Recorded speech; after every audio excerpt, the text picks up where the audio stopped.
selamat siang Sobat Hermina. Kembali lagi bersama kami di acara Hermina Talks bersama saya kali ini Dr. Destra. Dan siang hari ini kita kedatangan seorang narasumber, yaitu dokter spesialis bedah di Rumah Sakit Umum Hermina Solo. Selamat siang Dr. Thomas. Selamat siang. Iya, apa kabar dok? Sehat dok? Sehat. Iya. Ya. Oke dok, siang hari ini kita akan membahas mengenai apendisitis dan komplikasinya nih dok. Ya. Nah, para sahabat Hermina kan mungkin ada yang belum tahu apendisitis itu apa sih gitu. Terus mungkin para awam nih taunya apendisitis itu radang usus buntu ya dok. Nanti di sini kita akan mengulik nih, akan dijelaskan sama Dokter Thomas dari ahlinya langsung nih tentang apendisitis dan juga komplikasinya. Oke, kita mulai dari apendisitis itu apa dok sebenarnya? Monggo Ya. dok.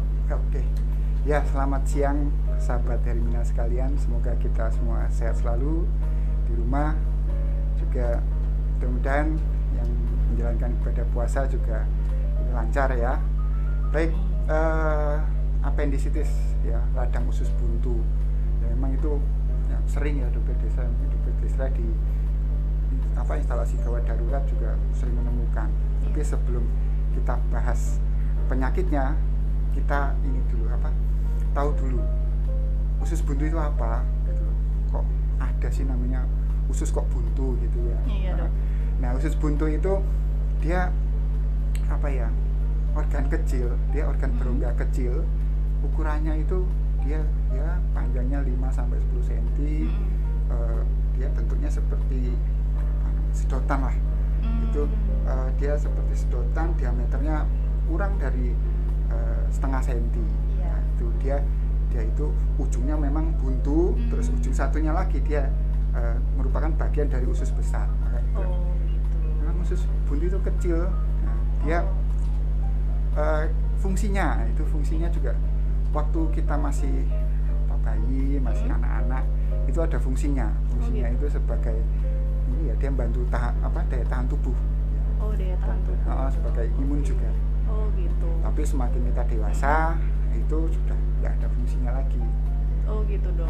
Tapi walaupun nggak ada fungsinya waktu kita dewasa, usus buntu ini tetap ada ya dok? Ada, betul, dia tetap ada. Nah, usus buntu ini kalau dia meradang, infeksi, baru kita nama radang usus buntu, atau bahasa kedokterannya itu apendisitis. Ya, apendisitis itu bisa akut, bisa kronis, ya bisa sampai pecah. Nah, nanti kita bahas. Oke, ya. dokter. Dan lebih seperti itu. Oke, sangat jelas sekali ya sahabat Hermina penjelasannya Dokter Thomas ini. Nah, lalu ada mitos nih yang beredar di masyarakat. Kalau misalnya makan biji-bijian atau mungkin makan jambu biji, terus bijinya ketelan, masuk ke usus buntu, nanti jadinya radang usus buntu. Nah, itu benar nggak sih dok? Iya, sering sekali ya pasien datang. Ini anak saya sering makan jambu biji, makanya seperti ini ya dok. Jadinya ya itu memang mitos ya. Mitos ya dok. Mitos, jadi jambu biji kadang dibilang makan Indomie terus. Enggak ya. Betulnya itu mitos. Fakta kalau makan jambu biji pasti usus buntu ya? Enggak, pasti radang usus buntu enggak. Ya.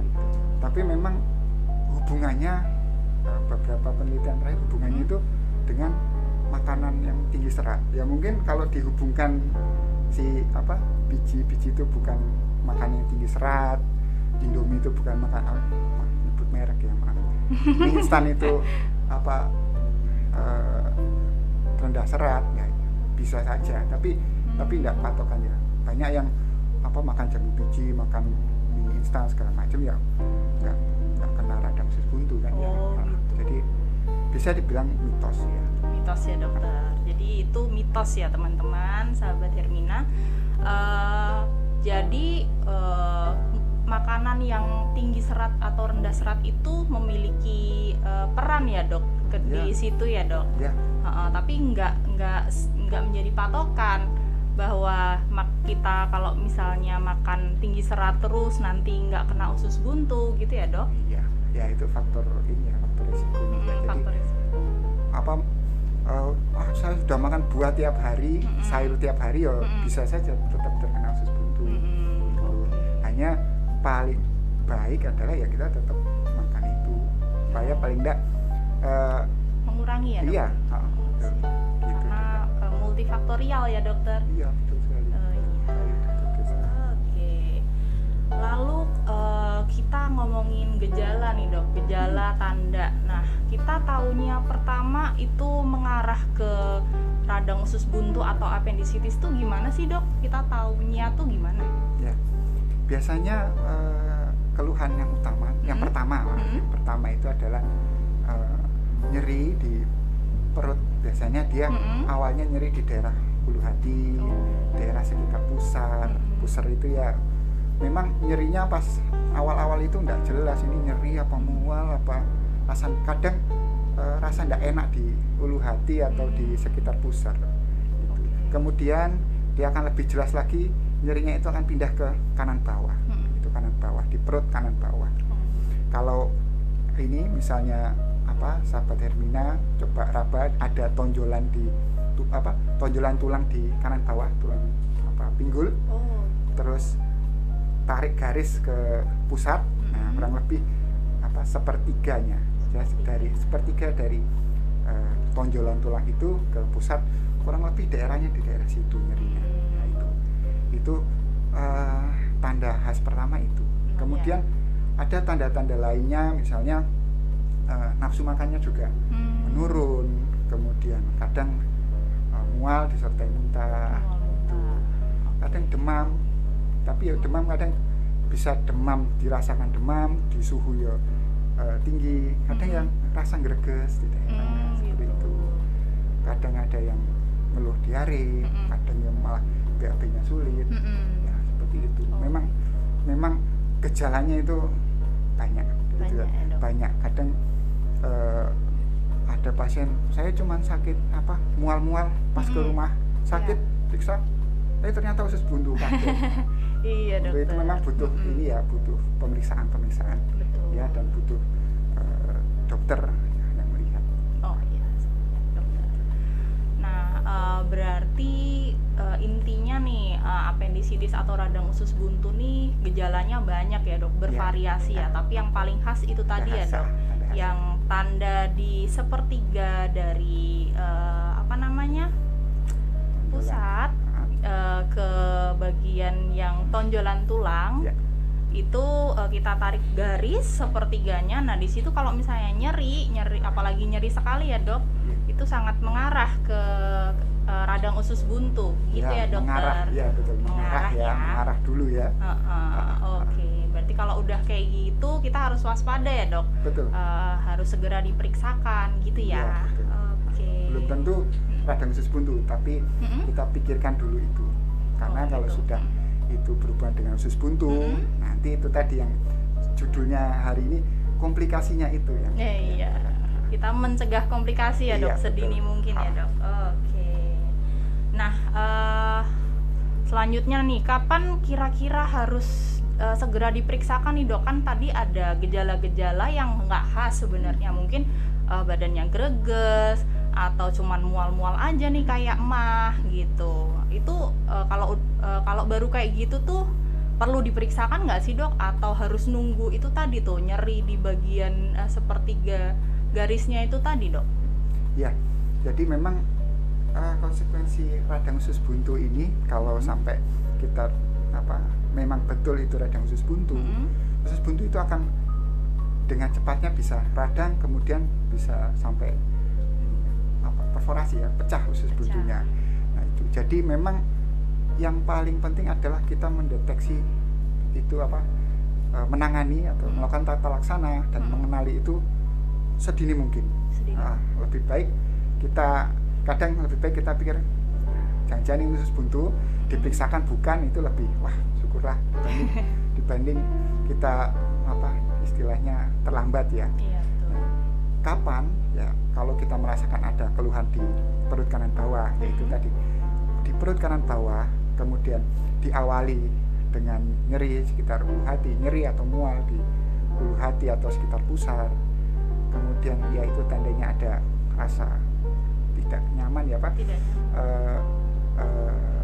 apa istilah males itu apa ya, ini jadi greges, badannya tidak enak badan, tidak enak badan, ya kemudian rasa mual, itu agak greges, demam, lebih baik periksakan saja gitu. Gitu. Diperiksakan ya, mudah-mudahan memang tetap berpikir bukan. Dengan diperiksa kita bisa menyingkirkan ini usus buntu atau bukan.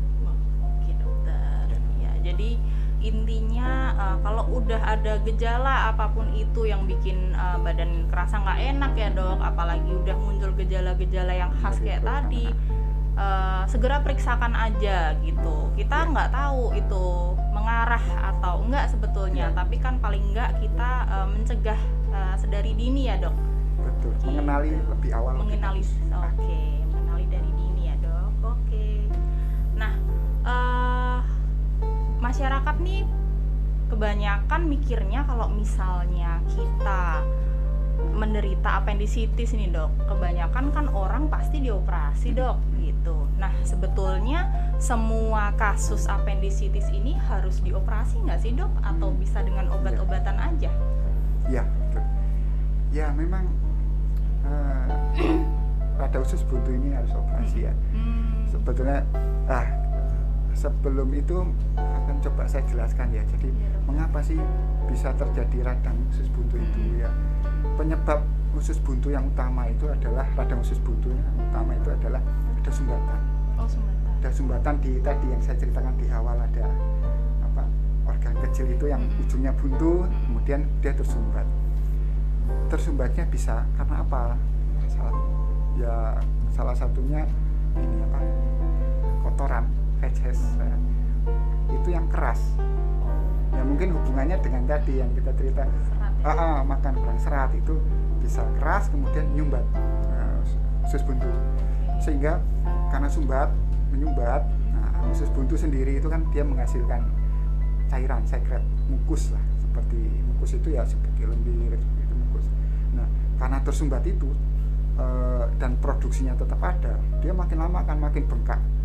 Nah, cairan atau dalam usus buntu nggak bisa keluar kemana, makin bengkak. Di situ juga ada kuman normal ya, flora normal di situ juga akan, karena tidak dapat oksigen segala macam itu dia akan infeksi, bisa pecah. Nah sebelum pecah tubuh kita akan dia memberikan pertahanan tubuh supaya tidak sampai pecah. Tubuh kita sebetulnya sudah memberikan pertahanan tubuh, walaupun kita belum ke dokter pun tubuh kita udah memberikan pertahanan. Caranya ya di situ di perut itu ada lemak di perut, itu ada jaringan lemak ya namanya omentum, itu akan menutupi, kemudian usus halus juga akan coba menutupi, dan namanya di dinding dalam itu ada namanya peritoneum, itu juga dia akan coba menutupi supaya melokalisir infeksinya nggak sampai pecah. Nah itu. Nah kalau dia berhasil tubuh itu berhasil melokalisir ya dia tidak sampai pecah. Kalau tubuh itu tidak berhasil ya bisa pecah. Nah itu kadang bisa sembuh ya, kalau pertahanan tubuh kita baik sebetulnya bukan sembuh ya. Jadi infeksi di daerah situ itu berkurang berarti, tapi penyebab utamanya sumbatan tadi yang nyumbat itu tetap ada. Itu. Nah, itulah mengapa tadi saya jawab di awal operasi, iya harus operasi. Itu. Hanya pada kondisi tertentu, misalnya tadi dia sudah pertahanan tubuh kita baik, berhasil melokalisir, usus buntunya infeksinya berkurang, keluhan nyerinya berkurang, itu bisa kita namanya istilahnya jadi kronis ya. Jadi usus buntu kronis, radang usus buntu kronis itu bisa kita operasi, tapi tidak saat ini juga segera ya dok. Betul, bisa nunggu 3-6 bulan lagi. Karena apa? Tetap ada masalah di sumbatan itu. Katanya kronis pun nanti suatu saat bisa kambuh lagi dan bisa langsung. Biasanya kronis itu lebih cepat ya, namanya eksaserbasi kambuh itu pecahnya malah lebih cepat. Oke. Ya, jadi jawabannya ya butuh operasi. Harus dioperasi ya dok. Hanya kalau jadi kronis bisa ditunda, tapi kalau akut apalagi sampai pecah saat itu juga. Oke. Nah, kalau misalnya tadi kan dokter bilang kalau nggak pecah nih, itu bisa ditunda dok. Nah, kalau misalnya ditunda makin lama ini ada efek samping nggak sih dok? Ada apa namanya? Mungkin kira-kira komplikasi tambahan istilahnya gitu. Ada nggak sih dok? Ya, kita samakan dulu persepsinya ya. Jadi tidak pecah jadi kronis, istilahnya menjadi radang usus buntu kronis. Kalau menjadi kronis itu artinya tetap ada masalah, tetap tersumbat, hanya peradangannya menurun, berhenti. Itu. Kalau kondisi seperti itu tidak apa-apa, kita bisa tunda operasinya. Hanya memang biasanya operasi yang kita tunda ya saat menunggu operasi itu bisa saja kambuh lagi, sewaktu-waktu kambuh karena masalah utamanya masih ada, tersumbatnya tadi. Itu. Jadi biasanya saat kambuh itu ya nyerinya akan lebih berat biasanya. Itu. Ya. Jadi kalau waktu kronis itu gejalanya mungkin berkurang ya dok? Iya. Tidak seperti pada waktu akut ya. Dan mungkin saja para pasien yang mengalami radang usus buntu atau appendicitis ini dan appendicitisnya berlangsung kronis, dia ngerasa gejalanya sudah berkurang nih, nggak usah diperiksakan gitu ya dok. Ya. Itu justru malah nanti takutnya menjadi bumerang ya dok buat tubuhnya sendiri. Oke, jadi sebisa mungkin diperiksakan, kalau memerlukan tindakan atau intervensi segera dilakukan ya dok, sesuai advis dokter. Oke. Nah, dari tadi kita bahas kan ada beberapa gejala dari appendicitis yang seperti tadi dok malaise, kurang enak badan, lalu demam ya dok, lalu ada beberapa keluhan yang memang dia nggak khas ya dok, kayak diare, mual muntah gitu. Nah, di era pandemi kayak gini kan orang datang demam, lalu nggak enak badan juga, greges gitu istilahnya, diare. Nah, itu kan bisa mengarah juga ke COVID-19 ya dok. Ini kita kita sambungkan nih. Itu kira-kira gimana dok untuk tahu nih ini kayaknya mengarah ke appendicitis nih, bukan ke COVID-19, atau kira-kira dari dokter gimana nih gitu. Jadi kalau untuk sahabat Hermina sekalian ya, ada keluhan nyeri perut kanan bawah yang awalnya dari ulu hati, kanan bawah, ada tidak enak badan, mungkin rasa demam, mual muntah, kemudian ada gangguan mungkin buang air besar, ya tetap kita kan nggak tahu itu, ya tetap segeralah untuk periksa ya, untuk mencari ke dokter terdekat, ke dokter umum, dokter spesialis bedah, penyakit dalam, atau kalau anak ke dokter anak, silahkan. Tapi nanti kalau sudah di rumah sakit akan digali lagi lebih dalam, ya akan digali lagi lebih dalam oleh dokter di rumah sakit.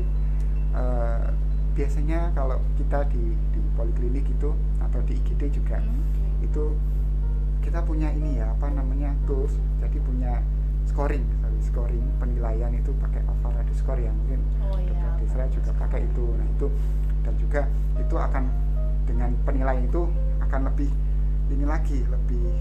khusus lagi diarahkan ini usus buntu atau bukan.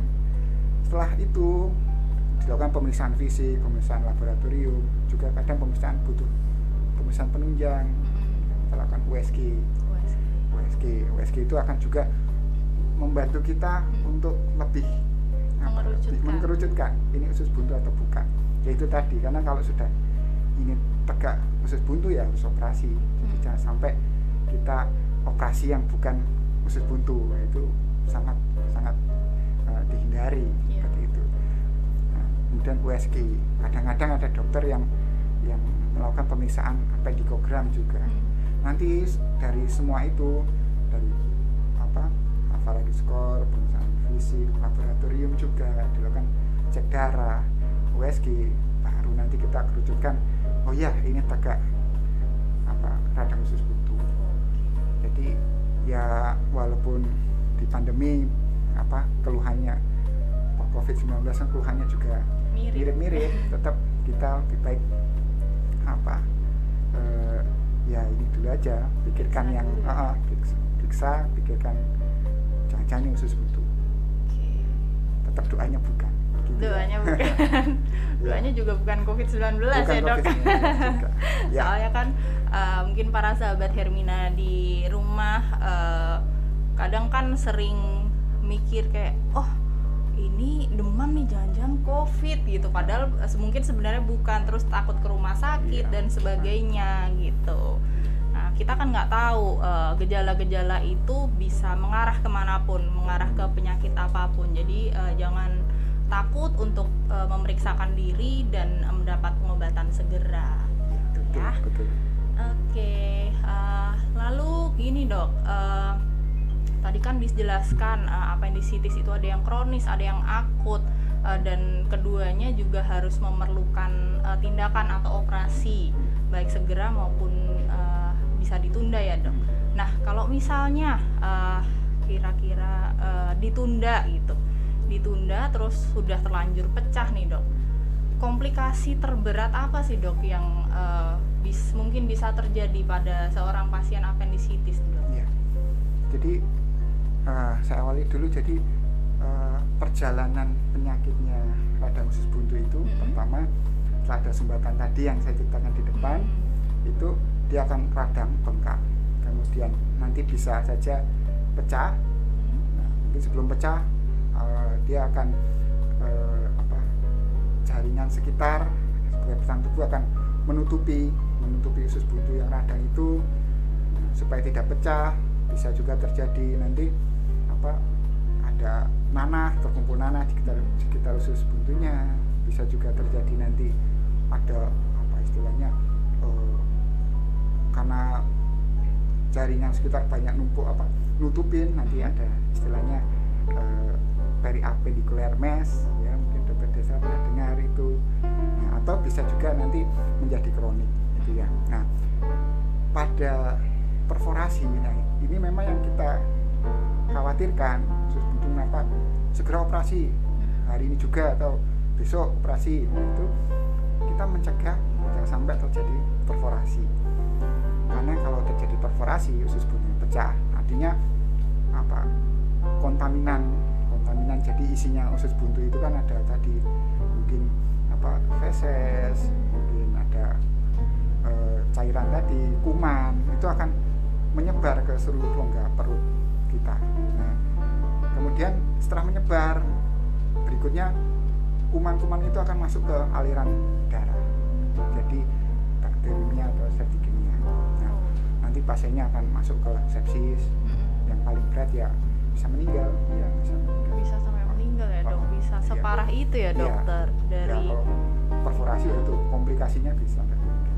Oh gitu. Jadi dari organ yang sekecil itu, usus buntu itu tadi bisa menyebabkan komplikasi berat bahkan kematian ya dok. Jadi kalau misalnya nggak di-treat, ditata laksana segera sesuai anjuran dokter, nah nanti bisa menyebabkan komplikasi-komplikasi itu tadi. Jadi kalau misalnya sudah didiagnosa walaupun belum perforasi, apalagi kalau perforasi ya dok, belum perforasi sebisa mungkin ditata laksana ya dok. Iya. Oke. Nah ini masuk ke pertanyaan terakhir nih dok. Nah, ada nggak sih dok tips atau saran nih dari dokter mengenai apendisitis ini? Adakah gaya hidup atau pola makan, kebiasaan dan lain-lain yang bisa membuat kita nih dan juga para sahabat Hermina di rumah terhindar dari apendisitis dok? Ya karena tadi di awal juga saya sempat singgung bahwa usus buntu itu hubungannya ya dengan daya tahan tubuh, kemudian makanan berserat. Ya, jadi ya memang yang pertama ya kita jaga daya tahan tubuh kita supaya selalu sehat, selalu fit ya. Karena ada infeksi apapun, kalau tubuh kita sehat fit akan bisa lokalisir duluan itu. Gimana cara menjaga daya tahan tubuh ya? Istirahat yang cukup, mungkin tidurnya tidak jangan malam-malam, kemudian tidur yang cukup, waktu durasi tidurnya cukup, kemudian istirahat cukup ya, kan ada pekerjaan yang berat ya istirahat yang cukup, kemudian ya makan makanan yang sehat, kalau perlu minum suplemen boleh, olahraga yang teratur ya, olahraga jangan sebulan sekali ya, mungkin tiap seminggu 3-5 hari itu, kemudian waktunya juga kan ada ininya ya, minimal kalau tidak salah 30 menit. Ya itu.